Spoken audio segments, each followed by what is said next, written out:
पहा नवीन एपिसोड्स एकदम add free.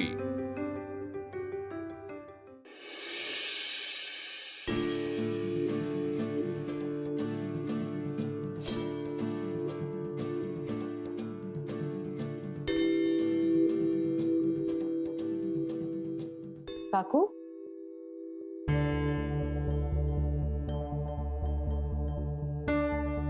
काकू काय झालं काकू काय झालं सकाळी सकाळी तुमच्या डोळ्यात पाणी काय सांगा मला काय झालं।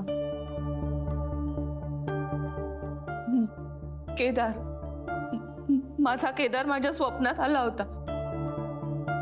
मला काहीतरी सांगण्याचा प्रयत्न करत होता। त्याला मला खूप काहीतरी महत्त्वाचं सांगायचं होतं पण मला कळलंच नाही ते। नेत्रा सांग ना तो काय बोलत होता?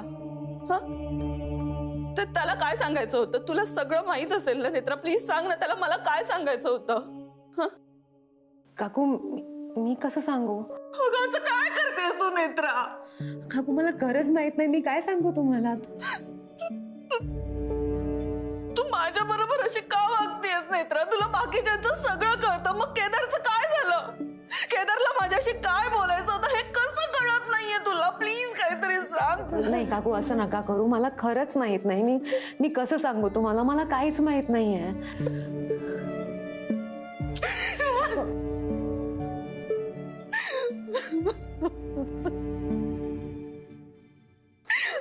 इतकी वर्ष झाली, माझा केदार कुठे आहे, कसा आहे, तो जिवंत आहे की नाही हे सुद्धा मला माहित नाही।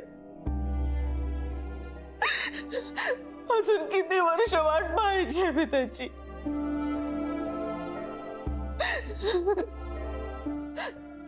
तो जर परत येणारच नसेल तर काय अर्थ आहे या सगळ्याला? काकू असं नाही बोलायचं। इथे बघा, इथे बघा, केदार काका जिथे कुठे असतील ते सुखरूप असतील। आणि मला सांगा, तुम्हाला असं रडताना बघून त्यांना आनंद होणार आहे का? नाही ना काकू, मी समजू शकते। आपल्या आयुष्यातली सगळ्यात जवळची व्यक्ती आपल्या जवळ नसणं यापेक्षा दुसरं मोठं दुःख नाहीये। पण मग आपण आयुष्यात पुढे नको जायला का? नका त्रास करून घेऊ। बस बस बस, आता आणखीन नाही रडायचं, बस। मला सांगा, मी चहा ठेवू तुमच्यासाठी? काही नकोय मला। मला फक्त माझ्या केदारबद्दल सांग। खूप डोकं दुखतंय माझं।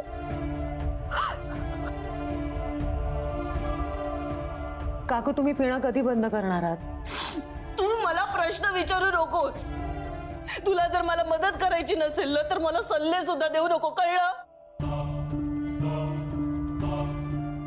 काकू काकू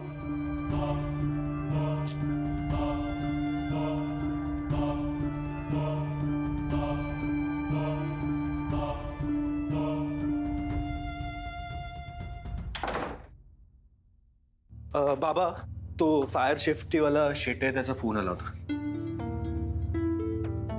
काय झालं, तुम्ही इतके अपसेट का दिसताय? आजोबांमुळे टेन्शन घेतलंय का तुम्ही? बाबा तसं असेल तर प्लीज टेन्शन नका घेऊ, ही विल बी फाईन। तू काय म्हणालास? फायर सेफ्टी वाला शेट आहे, ही इज इन पुणे, भेटायचं म्हणतोय। अरे हां, नाही मला नाही जमणार आज, तू त्याला भेटून घे, पण कामाचं बोल आणि लगेच निघ आणि बाहेरच भेट। बर। हळू सावकाश, कसली काही एवढी? क्लासला उशीर होतोय। तनु, बाईक सावकाश चालवायच्या। Yes bro, bye bye. हा बाबा, काय म्हणत होता तुम्ही? नाही रे, तो शेटे नुसताच मीटिंग करतो, प्रोडक्टिव्ह काही नाही। नाही ठीक आहे, तो आलाय तर मी भेटून घेतो त्याला। एनिवे आपल्याला अदरवाइज खूप चांगले डिस्काउंट्स दिलेत त्यांनी, so I will manage. Bye. अरे थांब, एकटा कुठे चाललायस? नेत्रा? Yes of course. चला नेत्रा मॅडम, बाहेर जायचंय आपल्याला. गाडी काढतो.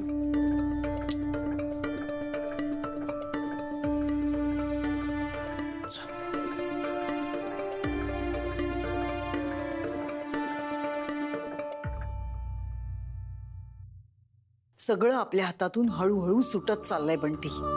नाही नाही ताई, असं करून नाही चालणार. आपल्याला काहीतरी करावं लागेल.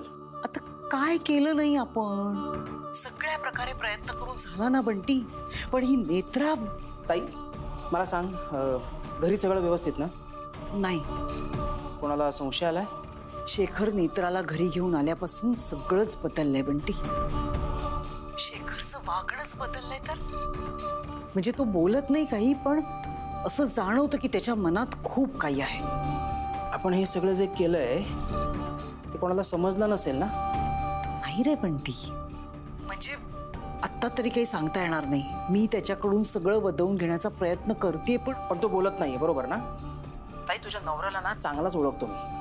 जसा दिसतो ना तसा नाहीये तो. वेळ आली ना तर तो अशी वेळ येऊच द्यायची नाही आपण. ती वेळ येण्याआधीच आपण आपल्याला जे हवंय ते घडवून आणायचं. हो ताई, पण आपल्या दोघांच्या रस्त्यामध्ये ना फक्त एकच मोठा खड्डा आहे, आणि तो म्हणजे ती नेत्रा, जी सतत आपल्याला आडवी येते. तिचा हिशोब तर व्याजासकट चुकता करणारच आहे मी. पण शेखरच्या मनात काय आहे ते लवकरात लवकर कळायला हवं आपल्याला, नाहीतर फार मोठं संकट येईल बंटी. ताई कोणाला माझा संशय आला असेल तर मला आधीच सांगा. मी एक काम करतो, मी अंडरग्राऊंड होतो. नाही तर एक काम करतो, भारताबाहेर निघून जातो. तू मला एक 8-10 लाख रुपये पाठवून दे. तू बंटी, संकट डोळ्यासमोर दिसतंय आपल्याला, आणि अशा वेळेला तू गायब होण्याची भाषा करतोस. चालणार नाही बंटी. आत्ता मला तुझी जास्त गरज आहे आणि तू माझ्याबरोबर असायला हवं. तयार राहा.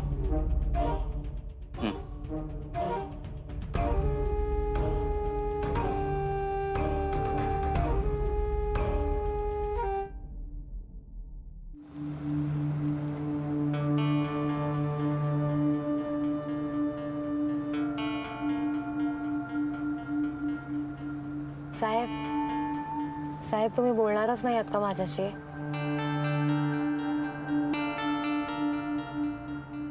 तुझ्याशी बोलणार नाही असं होईल का हेमा? बाय द वे, आज अचानक कशी काय आलीस? तुलाच भेटायला आले, आणि ताईकडे पण काम होतं म्हणून. हो, तिच्याकडे काय काम होतं? क्लायंट बरोबर मीटिंग आहे माझी. मिळालं उत्तर. आणि प्लीज तिथे काहीतरी उगाच विचित्रपणा करू नकोस. खरं तर तू त्या टेबलवर बसूच नको, दुसऱ्या टेबलवर बस. साहेब मी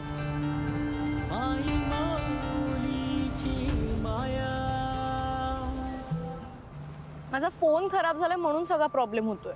मला आयडिया असती की तू आज येणार आहेस तर आधीच मागवला असता ना मी फोन. तुला सांगितलं ना मी तुझ्यासाठी ऑनलाईन बघून ठेवलाय फोन. अच्छा, पण ठीक आहे, नो प्रॉब्लेम. चल आत्ता जाऊ आणि तुझ्यासाठी फोन घेऊ आपण शॉपमधून. अरे नाही नाही नको, ऐक माझं तन्मय. यू नो राईट, मला नाही ऐकायला आवडत नाही. बरं ठीक आहे, पण कुठे जायचंय आपण? बस.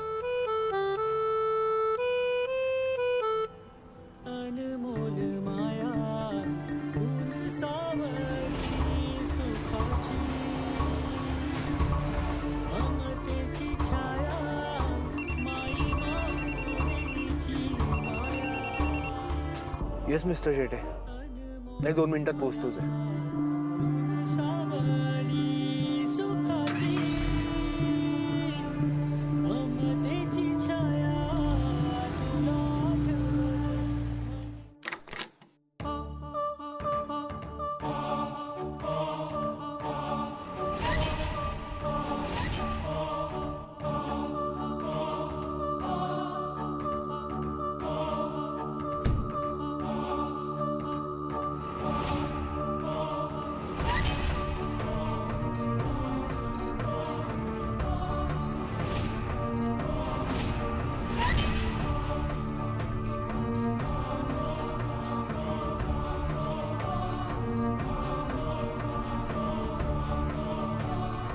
म्हाताऱ्या,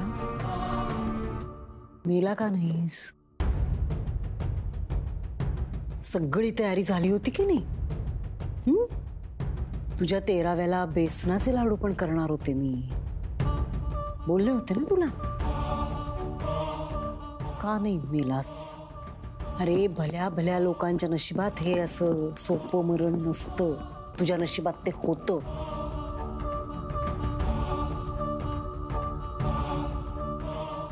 तर एक गोष्ट लक्षात ठेवायची,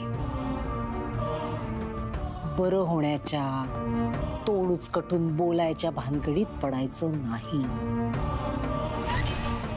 तडफडवून मारेन तुला.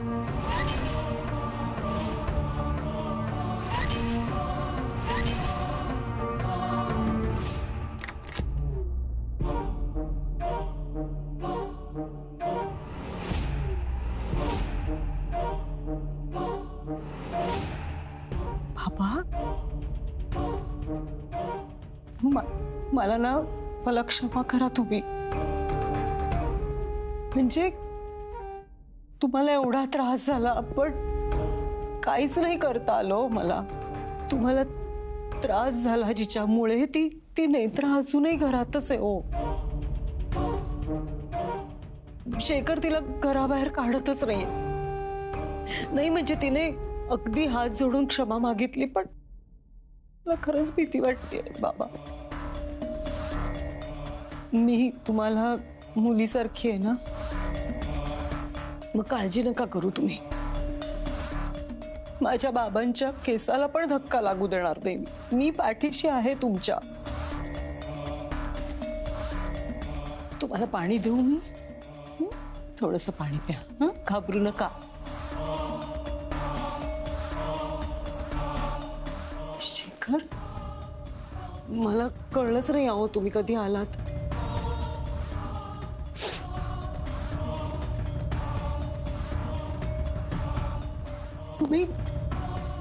तुम्ही आता आहात तर थोडा वेळ थांबता का बाबांजवळ?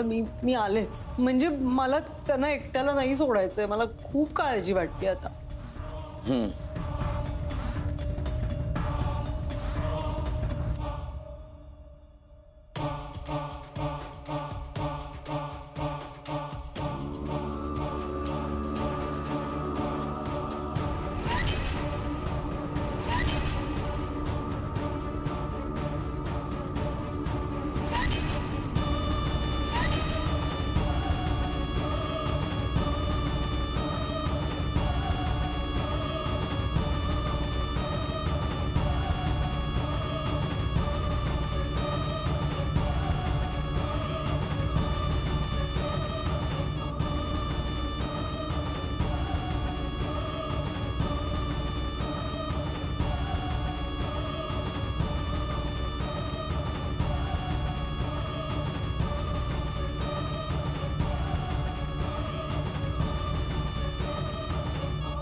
तू बसून घे, मी मीटिंग संपवतो. Hello mister Shete. अरे अद्वैत सर, या या या, welcome welcome sir, welcome. How are you? मस्त सर, तुम्ही कसे आहात? मजेत. मस्त, बसा. येस, बसा बसा, प्लीज बसा.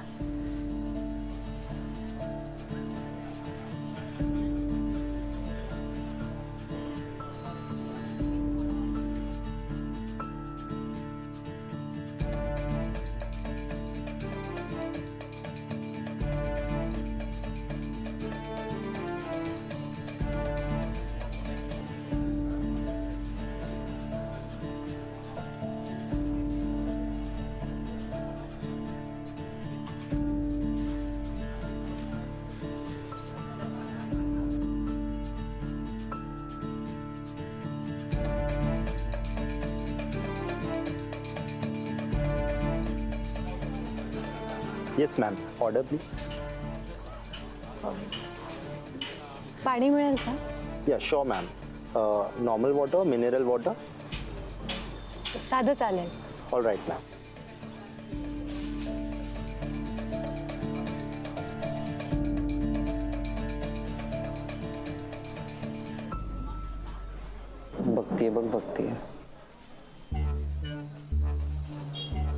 तुझ्याकडे मग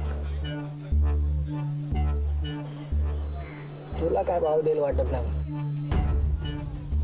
तू बघ आता.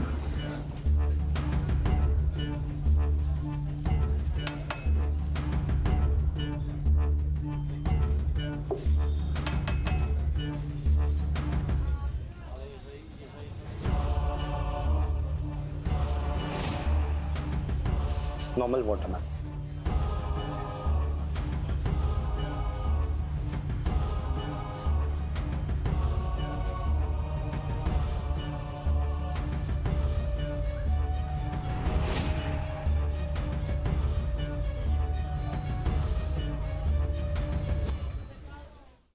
तुझ्याकडून तर काय होणार नाही. मी बघ काय करतो. अच्छा. गरम खूप होत आहे ना. हो ना.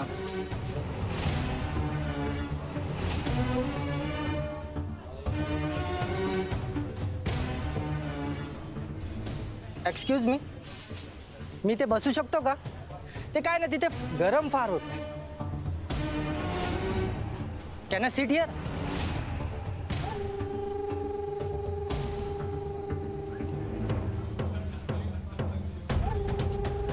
गरम होत आहे तुला?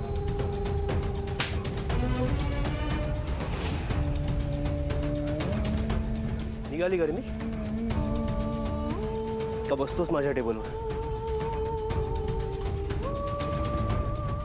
निघ.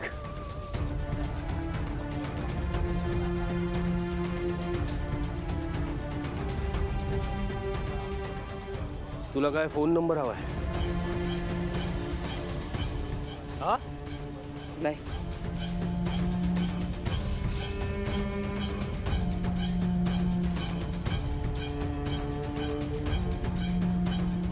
सॉरी. तुम्ही ओके आहात ना? हो. तुमचे प्रोडक्ट्स पाहिले मी. आपण नेक्स्ट वीक भेटून फायनल करू. चालेल चालेल, काय हरकत नाही. Netra, see you.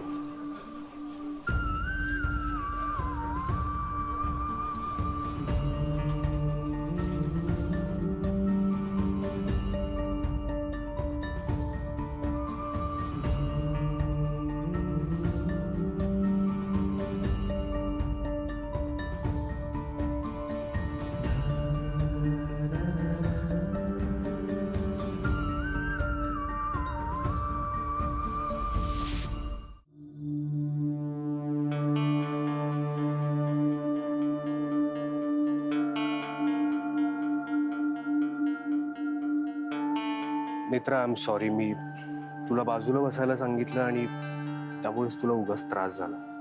पण साहेब, तुम्ही त्याला मारायला नको होतं. नाही म्हणजे तुम्हाला माहिती आहे ना अशी माणसं कशी असतात. ते मनात राग धरून ठेवतात. मग काय करायला हवं होतं? तो तुझ्या बाजूला येऊन बसला असता तर चाललं असतं तुला? नाही नेत्रा, तुला खरं सांगू का, मला ना तुझं ओझं होतं. सतत लक्ष ठेवावं लागतं तुझ्यावर. म्हणजे मला असं वाटतंय की मी तुझ्यासाठी काम करतो. मी एक सुचवू का? म्हणजे बघा तुम्ही, यापुढे जेव्हा तुमचं बाहेर एखादं काम असेल ना तेव्हा तुम्ही मला आधीच कळवायचा. Nice, fantastic idea. म्हणजे इथून पुढं माझं काम असेल, माझ्या मीटिंग असतील, त्या मी तुला विचारून फायनल करू, तुला विचारून ठरवू. नाही साहेब, तुम्ही गैरसमज करून घेतला.